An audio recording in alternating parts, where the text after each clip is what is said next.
English Academy Plus podcast. Your daily dose of simple English. Hello, and welcome to English Academy Plus. I'm so glad you're here today. If you're watching this video, you probably already know that reading long novels in English can feel overwhelming. The sentences are too dense, the vocabulary moves too fast, and it's easy to lose track of the plot.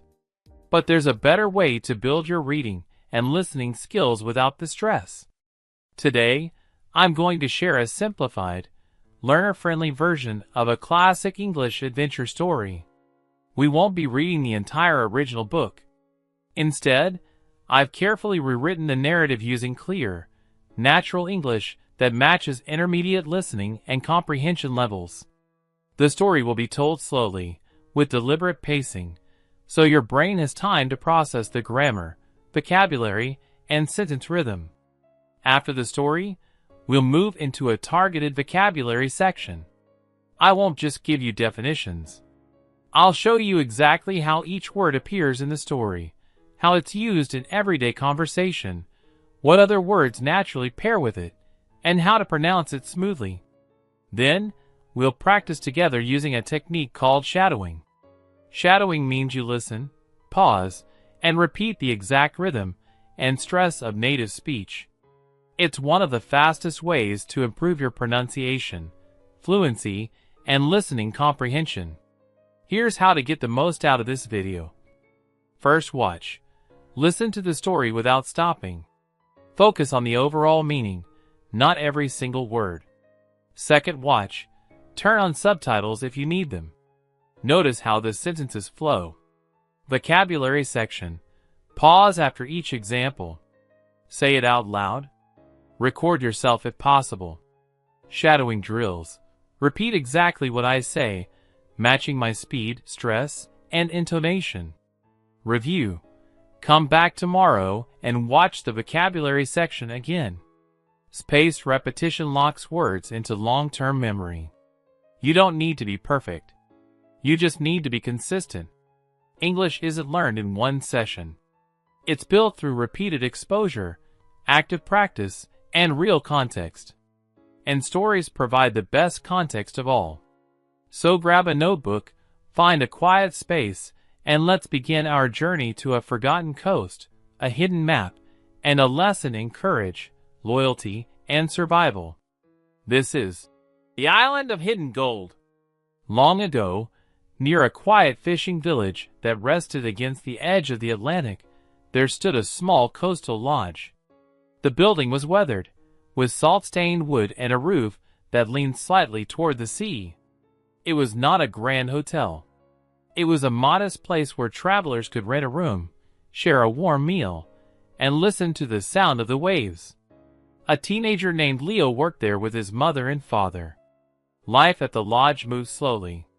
Days were marked by the arrival of the mail coach, the turning of the tide, and the occasional storm that rattled the windows. Nothing unusual ever happened. That was, until a stranger arrived. He came on a rainy afternoon, wearing a heavy coat that clung to his shoulders. His boots were cracked, his beard was uneven, and his eyes carried a quiet tension. He spoke very little. He kept to himself. But every morning, without fail, he climbed the grassy hill behind the lodge, pulled a brass telescope from his pocket, and scanned the horizon. He was searching for something. Or perhaps someone. He paid for his room with silver coins that clinked heavily on the wooden counter. He drank dark, strong tea. And sometimes, late at night, he hummed old sea shanties in a low, rough voice. The other guests found his songs unsettling. They whispered about his past. They wondered why a man would hide himself in a quiet village so far from the busy ports. His name was Elias Vance. Before long, Elias began speaking to Leo. He didn't offer long conversations, but he gave clear instructions. He told the boy to watch the road carefully. If a man with a missing finger ever appeared, Leo was to warn him immediately. In return, Elias handed him a single copper coin each week. It wasn't much, but it was enough to keep a careful eye on the entrance. Leo didn't understand the fear in Elias's voice. He only knew that the old man lived with a heavy shadow over him. He was running from something. Or someone. Then, one evening, the weather turned cold and fog rolled in from the water. A visitor arrived at the lodge. He wore a dark cloak, leaned heavily on a wooden staff, and could not see. He moved with slow, deliberate steps, tapping the floor as he walked. When he reached the counter, he didn't ask for a room. He handed Elias a small, folded piece of black paper. Elias unfolded it. His hands trembled. His face drained of color. He tried to stand, but his legs gave way. He fell back against the wall, his breathing quick and shallow. Within minutes, he was gone. The shock had been too great for his heart. After the quiet shock passed, Leo and his mother entered Elias's room. They intended only to collect the small amount of money he still owed for his stay. But inside a locked wooden chest, they found something far more valuable than coins. There was a folded sheet of thick paper. It was covered in careful lines, faded ink, and hand-drawn symbols. It showed a coastline, a curved bay, a marked cross, and a series of notes written in a tight, hurried script. It was a chart. A guide to a location where a notorious sea captain had buried his stolen wealth decades earlier. Leo knew he couldn't keep it. He took it to two trusted men in the village, Dr. Eris, a thoughtful physician who had treated many of the local sailors, and Lord Harrington, a wealthy landowner who owned several merchant vessels and had the resources to fund a voyage. Together, they studied the map. They traced the routes. They weighed the risks. And they made a decision. They would hire a ship, gather a crew, and sail toward the coordinates marked on the paper. Leo asked to join them. He had never traveled beyond the village. He had never seen the open ocean. But his curiosity was stronger than his fear. Dr. Eris agreed. Lord Harrington approved.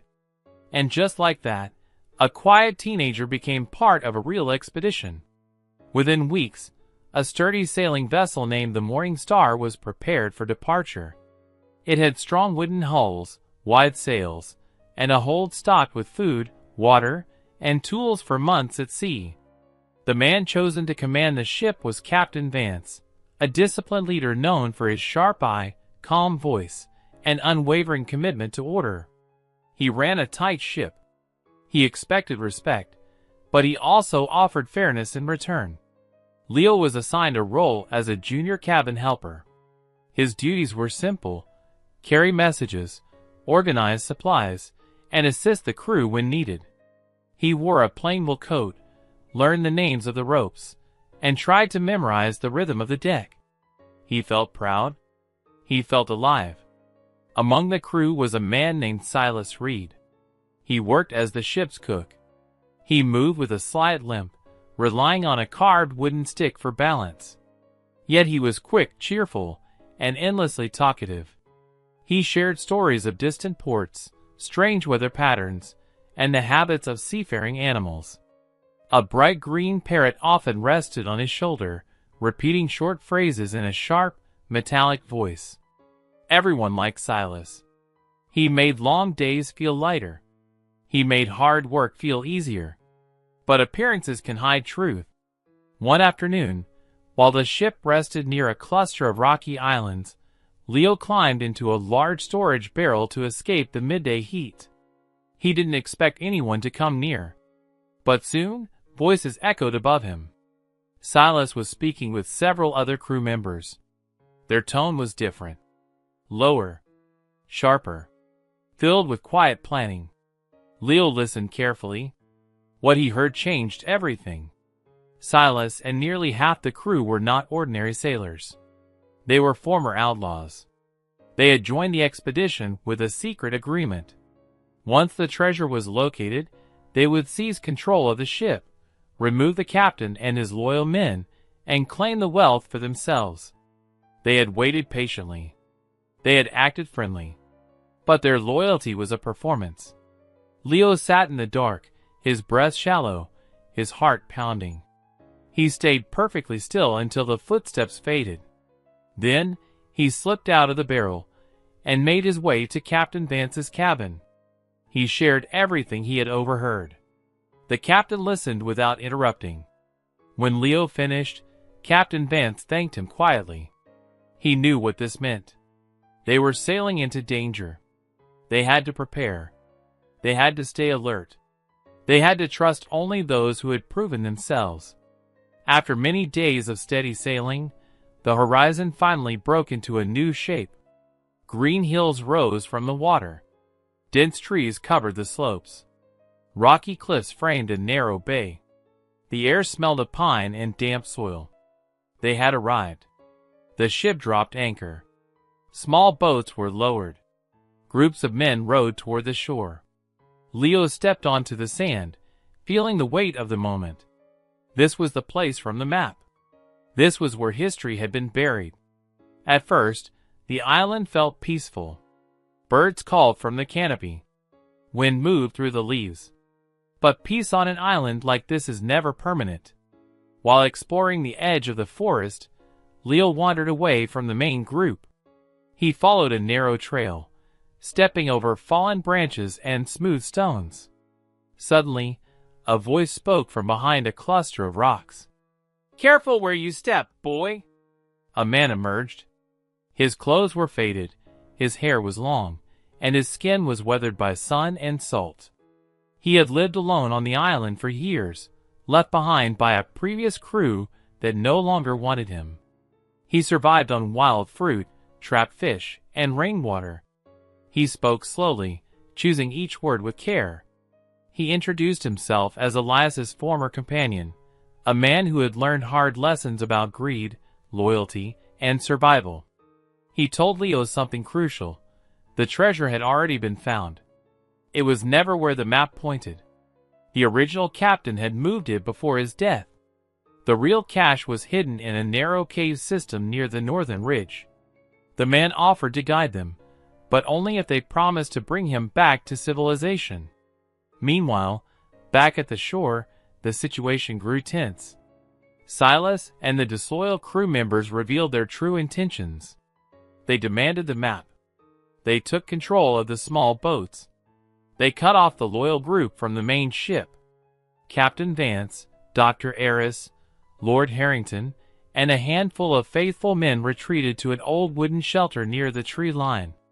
They fortified it with heavy logs, stored their supplies inside, and prepared to defend their position. The island became a quiet battlefield. Gunfire echoed through the trees. Swords flashed in the sunlight. Arguments turned into clashes. Clashes turned into strategy. The loyal group held their ground. They moved carefully. They conserved energy. They refused to surrender the map or their principles. During a brief window of calm, Leo made a bold decision. He found a small, two-person rowboat hidden behind the rocks. He pushed it into the water. He rowed silently toward the anchored ship, avoiding patrol boats and keeping low. When he reached the deck, he found a lone guard. Rather than fight with force, Leo used distraction and quick thinking. He gained access to the steering wheel, adjusted the ropes, and guided the ship toward a safer anchorage, away from the shallow reefs where Silas's men planned to trap them. Leo returned to the shelter before dawn. He shared what he had done. The loyal group now had a stronger position. They had a ship under their control. They had time. Silas, realizing his plan was slipping, changed his approach. He offered friendship again. He spoke of shared survival. He claimed he only wanted peace. But trust, once broken, does not rebuild easily. Leo and the others listened politely, but they kept their distance. Eventually, Silas and his remaining men used the map to search for the treasure. They followed the original coordinates. They dug into the rocky soil. They searched for hours. They found nothing but empty earth and scattered stones. They had been misled. The real cache was already secured, safely stored in the northern cave, waiting for those who had earned it through patience and loyalty. Some of Silas's men gave up. They dropped their tools. They walked into the forest and vanished. Others were too exhausted to continue. The fight had drained them. The island had worn them down. In the end, the loyal group stood victorious. They were tired, bruised, and deeply aware of how close they had come to disaster. But they were alive. And now, they knew exactly where the wealth was hidden. They retrieved the coins, the gems, the polished metal bars, and the rare artifacts from distant ports. The amount was staggering. It took multiple trips to carry everything back to the ship. Each piece was heavy with history, risk, and consequence. They prepared for departure. A few of the former outlaws were left behind, either by choice or by circumstance. Silas himself remained until the final night. He had helped them navigate certain dangers. He had also betrayed them more than once. When the wind turned cold and the crew slept deeply, Silas slipped away. He took a single leather pouch filled with coins. He boarded a small skiff. He disappeared into the mist. No one saw him again. The ship finally turned toward home. The journey back was quieter. The storms had passed. The men sat on the deck, reflecting on what they had witnessed. Greed had driven some to ruin. Courage had kept others alive. Trust had been tested. Loyalty had been proven. Leo stood at the railing, watching the coastline shrink behind them. He was no longer the quiet teenager who only knew the lodge and the village. He had faced danger. He had made difficult choices. He had learned that wealth means nothing without wisdom, and that adventure always leaves a mark. He had grown, and the ocean had taught him how to listen. Now that you've experienced the full story, let's extract the most useful words and phrases. I've chosen terms that appear frequently in intermediate and advanced English, appear in academic and conversational contexts, and will help you sound more natural when speaking or writing. For each item, I'll give you a clear, learner-friendly definition, how it's used in the story, a real-life example, common collocations or grammar notes, a shadowing drill you can repeat immediately. Let's begin. 1. Weathered adjective.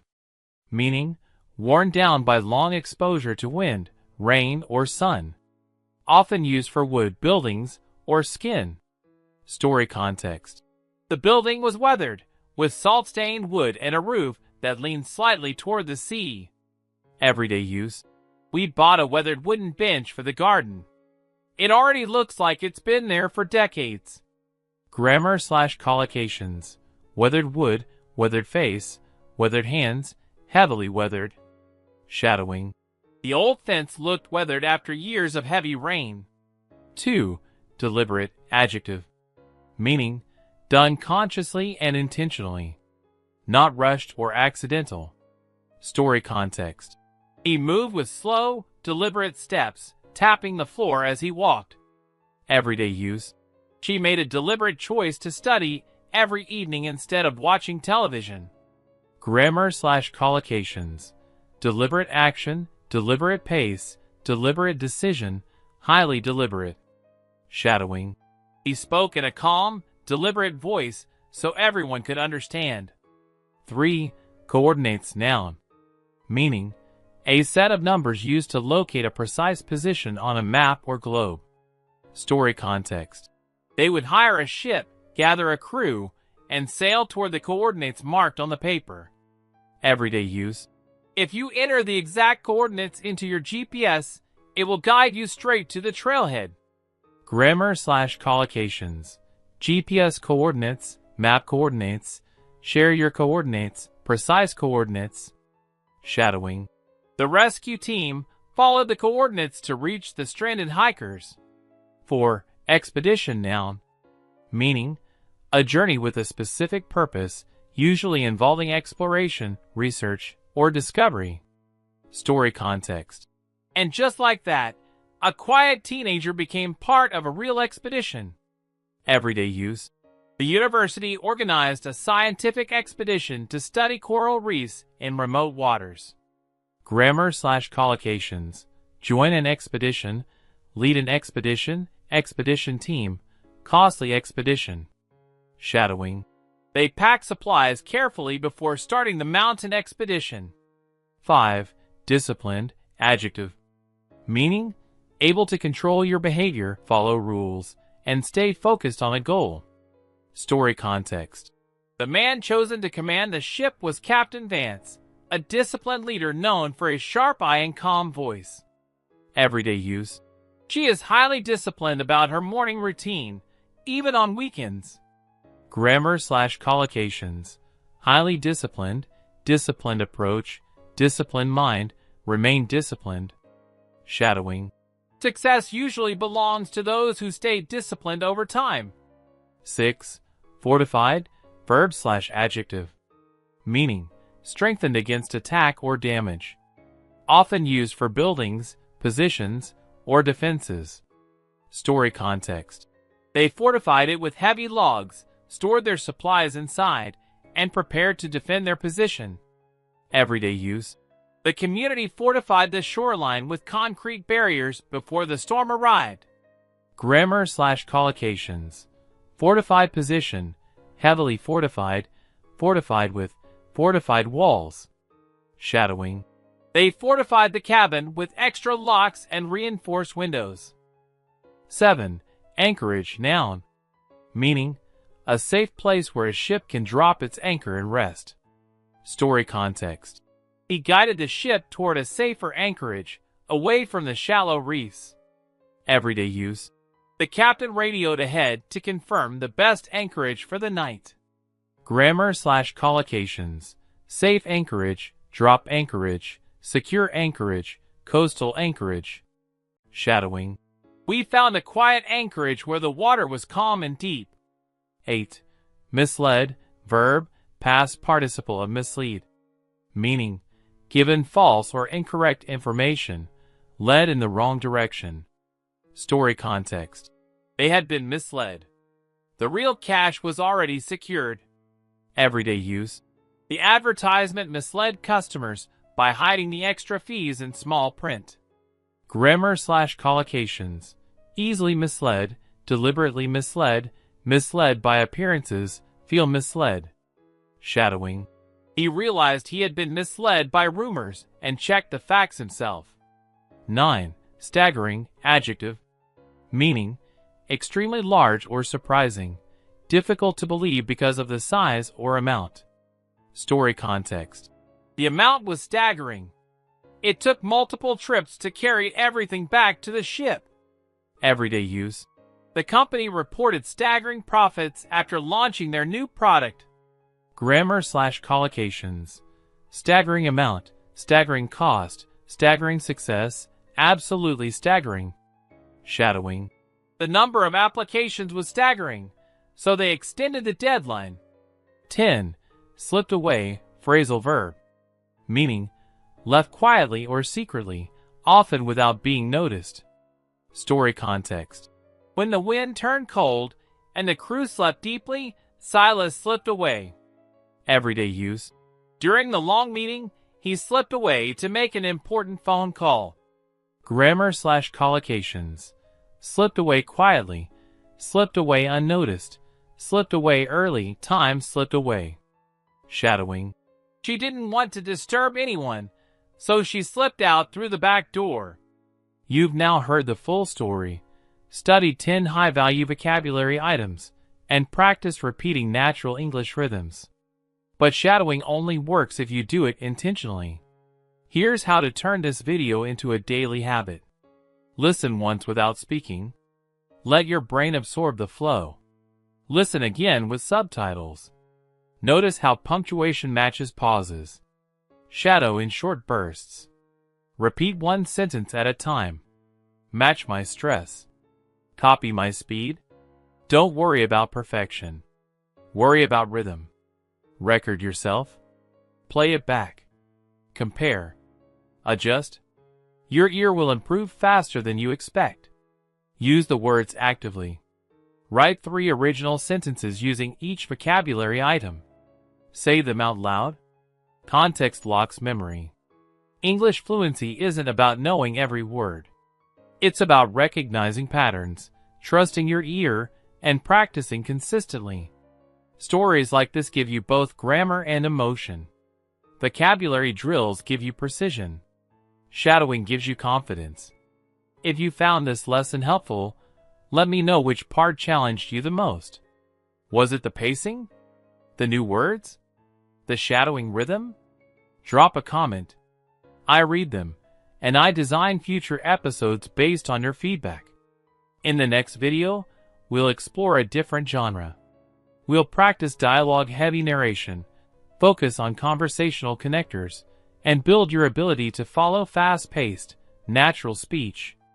You'll learn how to anticipate sentence endings, recognize reduced forms, and speak with smoother transitions. Until then, keep listening, keep repeating, keep showing up for yourself. Language growth is quiet, but it's never invisible. Every time you press play, you're moving forward. This is English Academy Plus, and I'll see you in the next lesson. Keep practicing, stay curious, and speak with confidence.